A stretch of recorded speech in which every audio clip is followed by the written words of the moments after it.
Semoga yang subscribe cepat kaya dari arah mana saya, like komen bisa masuk surga.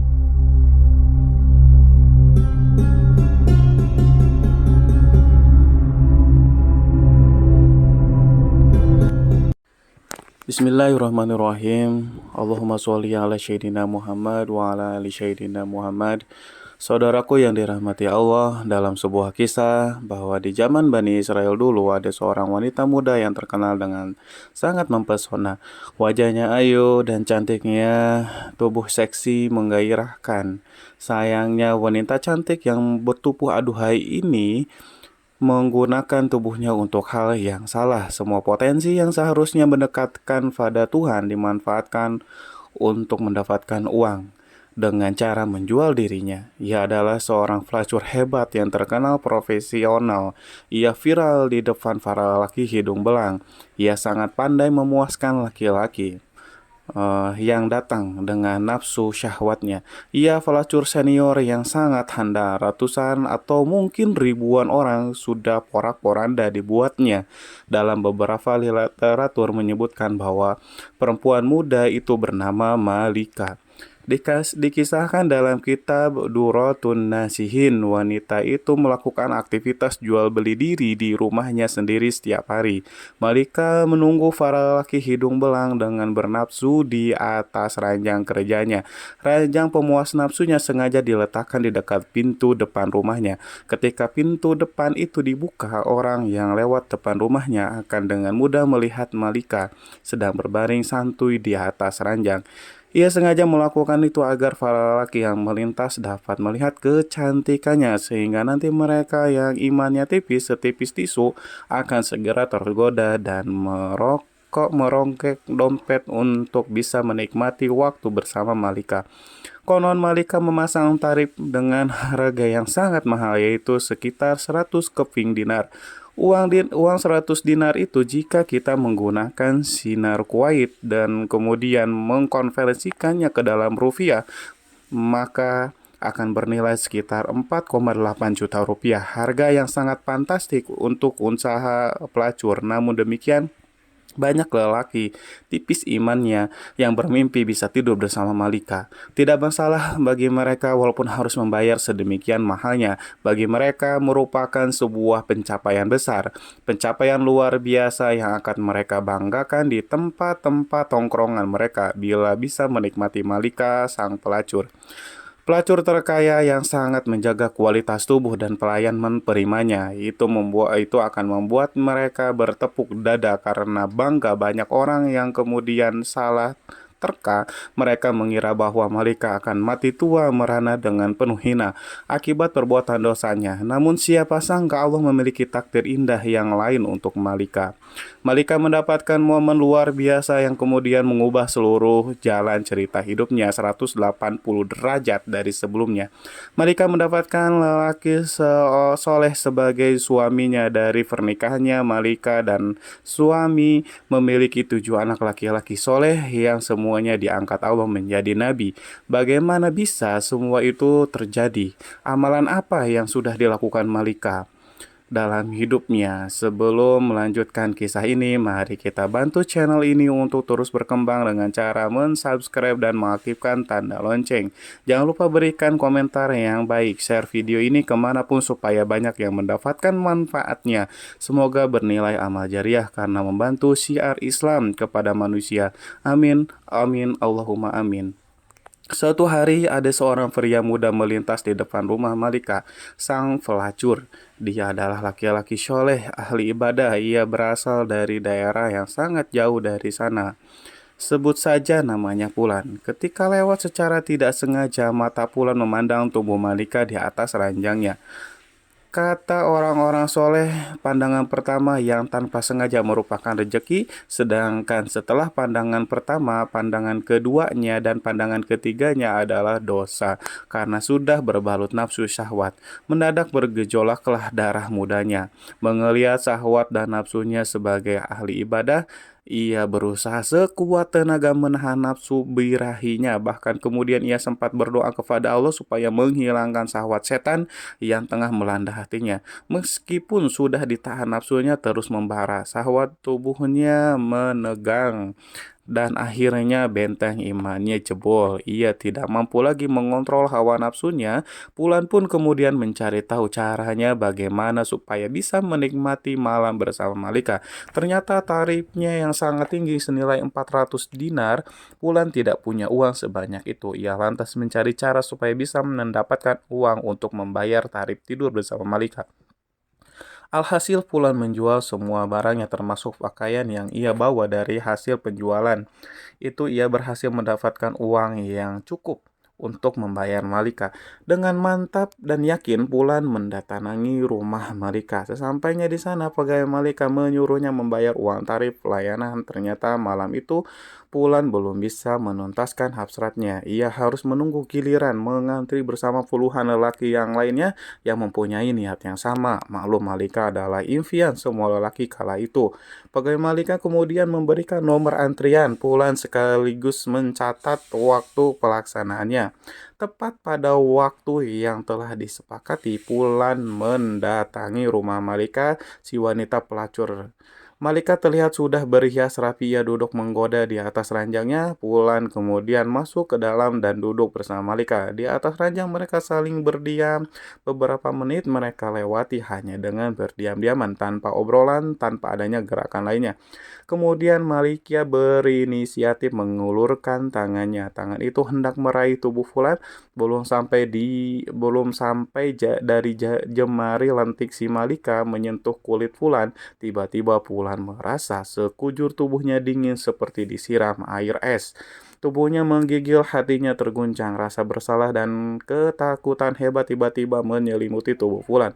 Imannya yang sangat nyaris minggat tiba-tiba kemudian kembali lagi. Ia merasa seluruh ibadah dan amal baiknya selama hidup hancur porak-poranda dalam hitungan detik selama ia berada dalam kamar itu. Wajar. Wajah Pulang terlihat pucat, kemudian seluruh persendiannya bergetar. Ada sebuah kekuatan dahsyat yang tiba-tiba membuat hatinya ketakutan menyadari sesuatu yang aneh. Sedangkan klien Malika, si wanita pelacur itu kemudian bertanya, "Mas, kamu itu kenapa sih? Apakah kamu sakit?" Begitu kira-kira Pulan masih terdiam. Kemudian menjawab dengan gemetar, "Mbak, aku sangat takut kepada Allah. Biarkan aku keluar dari kamar ini." Kemudian Malika mengercitkan dahinya. Ia kaget dengan jawaban Pulan. Dengan emosi Malika membentak, "Aduh, sialan, kamu banyak laki-laki yang sangat menginginkan apa yang kamu dapatkan hari ini. Bahkan mereka rela antri lama demi mendapatkanku. Aneh sekali, kamu itu kenapa sebenarnya?" Pulan si ahli ibadah itu menggigil kakinya, ia lifatkan ke depan dadanya. Detuk jantungnya bertambah kencang. Ia kemudian berkata, "Mbak, aku sangat takut kepada Allah. Aku takut Allah murka. Uang yang sudah kubayarkan tadi silahkan ambil saja, itu halal buatmu. Tapi izinkan aku keluar dari sini." Kemudian Fulan berdiri, ia bergegas berjalan ke arah pintu keluar Malika. Kemudian Malika bertambah keheranan melihat kliennya itu ketakutan. Ia kemudian bertanya lagi, "Hei, tunggu dulu Mas, memangnya kamu belum pernah melakukan kayak gini sebelumnya?" Kemudian Pulan menjawab, "Sebelumnya Mbak sama sekali belum pernah. Ini yang pertama kali." Seakan tidak yakin dengan jawaban Pulan. "Ah, masa sih Mas?" katanya sambil menggaruk keningnya yang tidak gatal. Malika kebingungan, apa iya di zaman ini ada laki-laki yang tahan terhadap godaannya? Itu sebuah hal yang mustahil. Malika itu cantik dan menggoda. Ia terlanjur menganggap bahwa semua laki-laki itu sama. Kemudian Malika bertanya, "Mas, kamu itu siapa sebenarnya? Kamu itu dari mana datangmu? Dari mana dan maksudmu mau kemana?" Kemudian Pulan menjelaskan siapa dirinya dan dari mana asalnya. Setelah mendengarkan cerita dari Pulan, Malika mempersilahkannya untuk keluar. Pulan keluar dengan menangis terisak, tubuhnya limbung seakan mau roboh sepanjang jalan pulang menuju rumahnya. Pulan tak berhenti menyumpahi dan mengutuk dirinya sendiri. Ia sangat menyesali perbuatannya yang barusan akan ia lakukan. Ia menyesali sebuah dosa yang belum pernah ia kerjakan. Sementara itu, Malika di dalam ruangannya masih merasa kebingungan. Ia masih teringat kondisi pria yang sangat menyedihkan itu. Pria pertama yang menolak tidur dengannya. Diam-diam Malika termenung dan merenung memikirkan fenomena aneh yang baru ia alami malam itu. Sepanjang hidupnya, tiba-tiba saja hatinya bergetar, ada gejolak yang dahsyat dalam hatinya. Wanita ini malam itu ia merasa menjadi sangat hina. Kepercayaan diri, kebanggaannya sebagai pemuas nafsu laki-laki seketika runtuh dalam hatinya. Malika berkata, "Ya Allah, laki-laki itu baru pertama kali mau berzina, tapi ketakutannya seakan-akan ia sudah berzina jutaan kali. Seakan-akan dosanya paling banyak sejagat raya. Sedangkan aku sudah begitu lama, sudah bertahun-tahun telah melakukan dosa zina, tapi tak sedikit pun ada rasa takut terhadap murka-Mu ya Allah. Padahal Tuhan yang laki-laki itu takuti adalah Tuhan yang kusembah juga. Seharusnya rasa takutku pada Tuhanku lebih besar dibandingkan ketakutannya." Malika masih terdiam, tiba-tiba air mata menetes dari sudut matanya. Kemudian lama-lama air mata itu menjadi anak sungai. Malika menangis senangis sejadi-jadinya. Bekerjalah takdir Allah, wanita yang seumur hidupnya menjadi pelacur itu telah ditakdirkan mendapatkan hidayah. Pada malam itu juga, Malika kemudian menutup pintu rumahnya rapat-rapat. Ia menguncinya dari dalam, kemudian ia bersuci sebisanya, lalu mengganti pakaian seksinya dengan pakaian sopan sederhana, dan kemudian ia memulai beribadah, sebuah amalan yang sudah ia tinggalkan bertahun-tahun lamanya. Malika benar-benar bertaubat, menyesali dan meratapi dosa-dosanya di masa lalu, dan ia meminta ampunan dari Allah. Malika duduk beribadah sepanjang malam setiap hari. Hal itu dilakukan dengan sungguh-sungguh, dengan mengharapkan ampunan Allah. Tidak terasa pertemuan dengan Pulan sudah lewat setahun. Diam-diam Malika selalu ingat kepada Pulan, lelaki soleh yang ia temui tahun lalu. Malika teringat dan kemudian berpikir, jika saja aku mendatangi Pulan, mungkin saja Pulan mau menikahiku sehingga aku dapat belajar di sampingnya banyak hal tentang agama. Dan Pulan akan menjadi pendorong dan penyemangatku untuk beribadah pada Allah. Setelah menimbang dan berpikir lama, Malika yang sudah berubah menjadi wanita soleh memutuskan untuk mencari si Pulan. Ia masih teringat alamat yang disebutkan Pulan beberapa bulan yang lalu. Pergilah Malika mencari alamat Pulan. Ia pergi dengan membawa harta dan beberapa pembantunya. Dengan semangat dan iman mereka berangkat melakukannya. Setelah sampai di kampung yang dituju, Malika lalu bertanya kepada warga yang dijumpainya. Kemudian ia memperoleh informasi di mana rumah Fulan. Si pemuda soleh sesampainya di rumah Fulan, diucapkannya salam. Kemudian keluarlah Fulan. Ia membukakan pintu rumahnya, kemudian mempersilahkan para tamunya untuk masuk. Fulan belum sadar siapa yang datang karena Malika pada saat itu memakai cadar. Sedangkan para pembantu bersamanya, Fulan belum pernah mengenali mereka sebelumnya. Malika kemudian membuka cadar penutup wajahnya supaya Fulan mengingatnya, dan benar saja, meskipun setahun telah berlalu, Fulan masih mengenalinya. Tiba-tiba tubuh Fulan kembali menjadi dingin. Fulan teringat peristiwa perjumpaan pertama dan terakhirnya dengan wanita di depannya. Itu rasa bersalah, rasa takut yang sudah berusaha ia hilangkan selama setahun terakhir tiba-tiba datang lagi. Bagi Fulan, perjumpaannya dengan Malika tahun lalu itu membuat trauma itu lebih menakutkan daripada berjumpa dengan singa lapar. Kenangannya di masa lalu membuat tubuhnya lemas, lunglai, tubuhnya kemudian kembali bergetar hebat, keringat dan air matanya bercucuran. Fulan tiba-tiba menjerit histeris memohon ampunan kepada Allah. Fulan si ahli ibadah itu berteriak sangat kuat, saking kuatnya suaranya, nyawanya pun ikut keluar. Fulan meninggal dunia. Kematian Fulan itu tentu saja membuat Malika sangat terpukul dan bersedih hati. Malika menangis, kemudian ia melakukan ibadah Dalam doanya, Malika berkata, "Ya Allah, sesungguhnya aku berangkat ke sini untuk bertemu dia demi sebuah niat suci dan mulia untuk mendekatkan diri kepada Engkau, ya Allah.